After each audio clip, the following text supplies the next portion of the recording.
I have been fighting for America my whole adult life, fighting and standing up for our Constitution, standing up for our religious liberties. It's all on the line, you guys. And as people of faith, you know this. We need to also pray like it all depends on God, because we know it does, but then get up and walk neighborhoods like it all depends on us for the next 19 days. To talk to you, but I just want to say thanks for your prayers, thanks for your support. I got to go back to D.C. on Monday, and we're going to stay in D.C. all the way until we put Amy Coney Barrett on.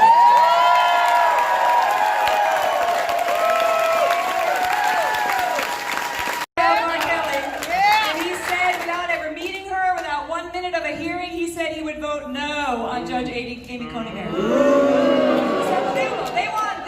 He just showed us two colors, and they want activist judges on the bench who are going to legislate from the bench. I think every school child in America should have been watching her talking and her teaching about the Constitution. Yes. She's a grace. She's brilliant. She'll be the first woman with school-age children on the bench. I mean, what a pioneer. She's respected across the spectrum. She's an originalist and a constitution. I mean, she's amazing. 7 children, 1 special needs, 2 adopted. She doesn't look tired. and she's, again, a woman of faith. And so we're going to confirm her to the bench, but that means we're not going to be here. So President Trump and myself, we're counting on you to make sure you get out there, you talk to people, you walk neighborhoods, you volunteer. We got to get this vote out, you guys. We're neck and neck. Okay, don't believe the fake polls. The president's neck and neck, we're neck and neck. Tens of millions of dollars is pouring into this state because Arizona is ground zero. Okay?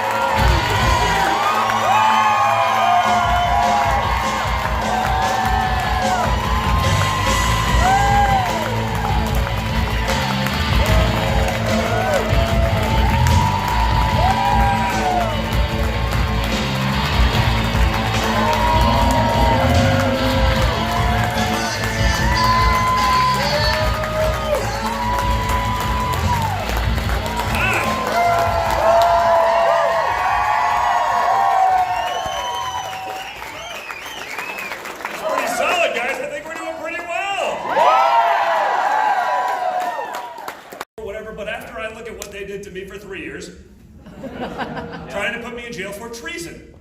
Mind you, a crime punishable by death, minor details. Right? They spent 3 years doing that. They accused me of doing all the things that Hunter Biden is actually doing. I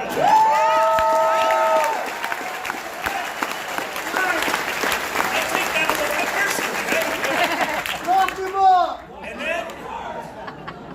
then the laptop comes out in the New York Post. You know, it's the second largest newspaper in New York, right? New York Post runs the article, and Facebook decides they're just not going to cover it. Not that it was wrong. It didn't go through their fake fact checkers, which are not exactly fact checkers. They're like leftist fact check organizations, right? They're the ones that took me down when I said it was pretty sick that Kamala Harris called Joe Biden a racist and then he would choose her. She didn't call him a racist. I go, did you watch the debates? So they took me down, they censored me, they shut down my freedom of speech, they put me in, Instagram jail. And I go, well, wait, she did that. Well, no, she didn't use the word racist, so that's why it's incorrect, so we're taking it down. I go, but you mean that 5-minute speech? Remember? The busing, that little girl was me. If it was anyone other than Kamala Harris, it would have been a very compelling story. But like, she's so phony, it's just like, ugh. It went from like awesome to cringe in like 2 seconds flat, right? You know what I'm talking about, right? Yeah. I could get up on TV and deliver that speech, including the "that little girl was me," and it would be more compelling and believable than Kamala Harris.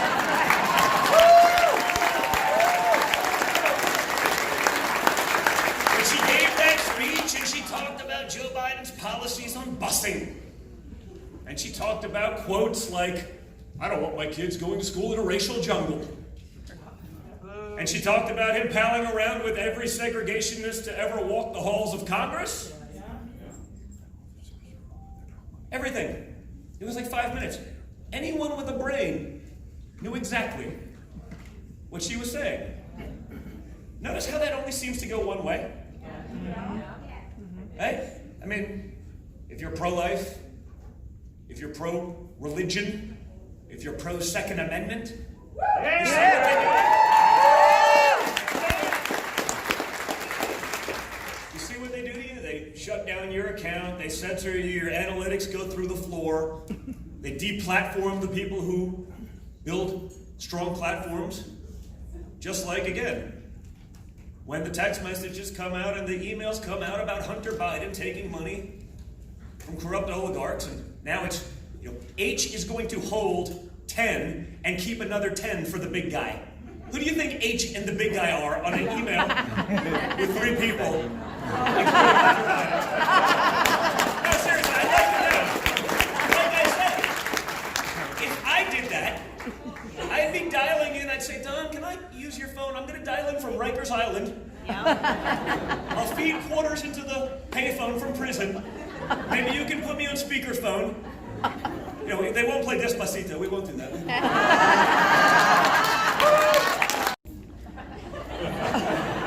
How about, I don't know, maybe answering the question that was actually asked? Did you meet with the guy? No, they didn't answer that one. They still didn't, because we know exactly what happened. Of course he did. But again, no one in the media would question this, right? We've been seeing this a lot. No one's going to question, perfect. It wasn't in the official calendar, therefore it didn't happen. They'd like you to believe that. They'd like you to think that that's real and accurate. Just like we saw with the vice presidential debates, right? And the presidential debates that were supposed to happen tonight. So, Vice President Pence mops the floor with Kamala Harris. Later, magically, it was totally spontaneous. The debate commission says, we're going to go all virtual. So Joe Biden can hide in his basement and be fed cue cards. The moderator of the second debate was an intern for Joe Biden.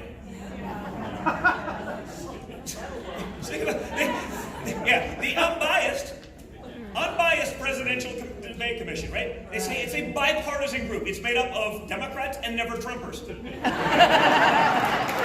That's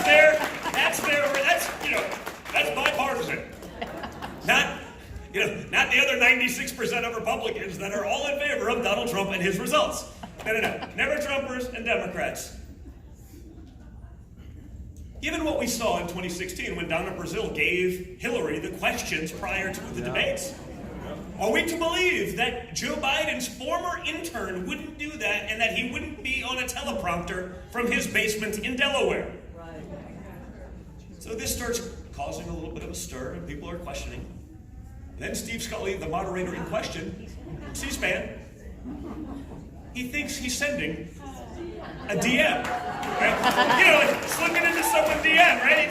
It's on the fly. That person happened to be Anthony Scaramucci, a never-Trumper. What do you think I should do about Trump? The only problem is, it seems that Joe Biden interns are about as intelligent as Joe Biden, and he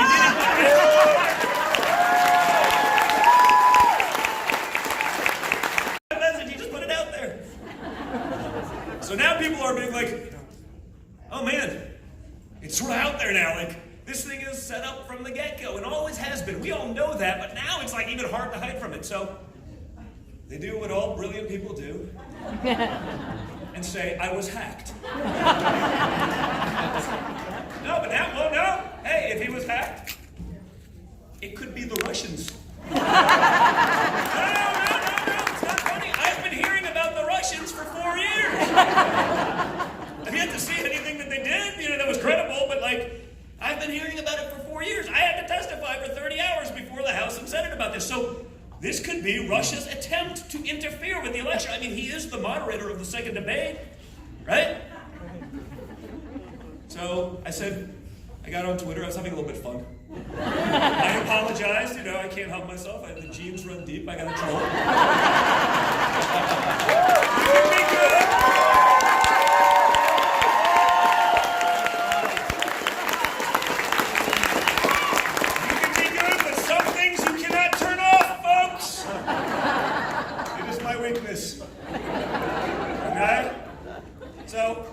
I said, well, since this could be a serious case of Russian interference, has the gentleman who's been hacked, has he notified the FBI?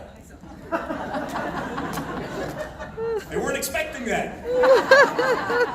So now C-SPAN is on the record saying that he was hacked. The guy is on the record saying he was hacked.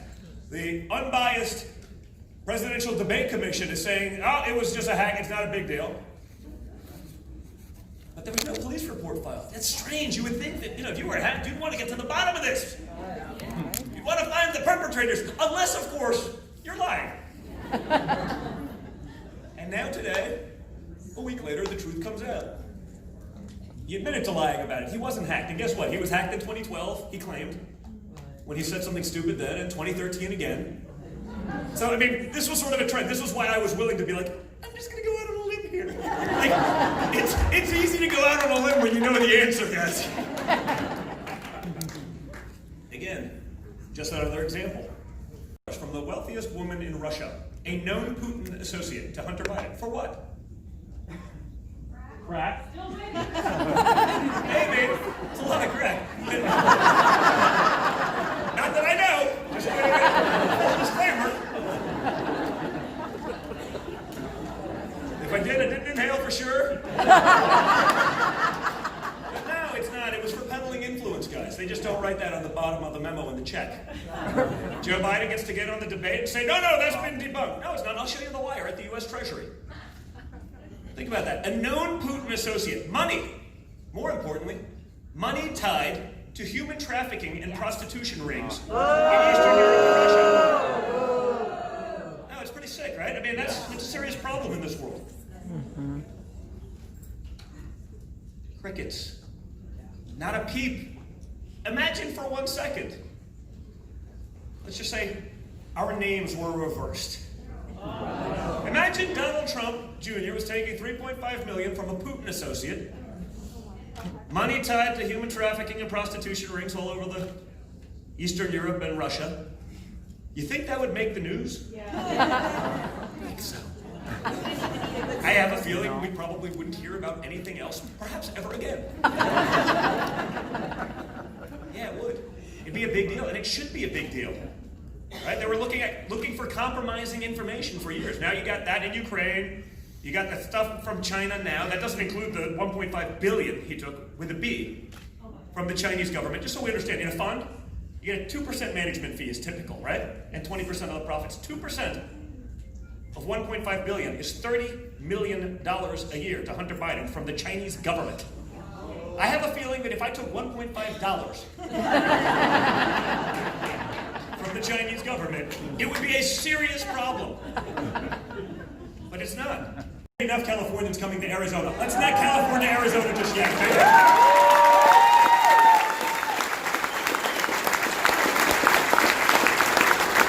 So we need you to get out there. My dad didn't need this job, and he knew what it came with. He knew how vicious it would be. The last thing he said to me, and Don, you know this story well. I think I called you after that speech. Was like, man, my father told me this. So one of the few things I actually sort of just wrote down, because I was like, that's cool. Turned out to be almost prophetic. He looked me in the eyes. This is June 16, 2015. He said, now we find out who our real friends are. This was in the elevator before he took the infamous escalator ride down. So I'm there with my family, and that's what he said, which means a couple of things. He's a big boy. He understands how the real world works. He understands that all those friends and Hollywood type, when I say friends, we got loosely speaking, Hollywood types, the rappers that put him in 135 rap songs, they would magically disappear once you put that little R next to your name for Republican. He knew all that. He acknowledged it before he even announced to me in that elevator. But he did it anyway. He was willing to do that for us, for our country, for our freedoms.